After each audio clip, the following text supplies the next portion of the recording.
50 ohm અવરોધવાળા ગેલ્વેનોમીટરને 8 વોલ્ટની battery અને 3950 ઓહ્મના અવરોધ સાથે શ્રેણીમાં જોડવામાં આવે છે.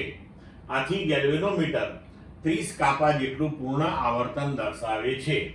જો આ ગેલ્વેનોમીટરનું આવર્તન 15 કાપા દર્શાવે તેમ ઘટાડવું હોય તો શ્રેણી અવરોધનું મૂલ્ય ખાલી જગ્યા ઓહ્મ રાખવું પડે. વિકલ્પ આપ્યા છે: A 7950, B 1950, C 2000, D 7900. હવે જુઓ કે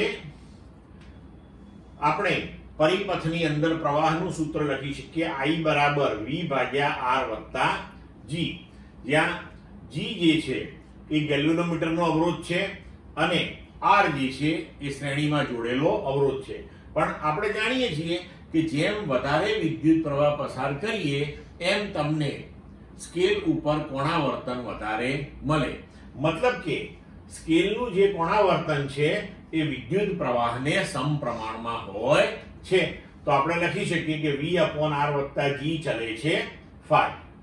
હવે તમારે કોણાવર્તન બદલવાનું છે.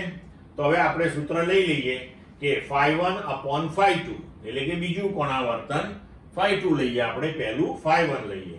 તો phi1/phi2 V/R વત્તા G.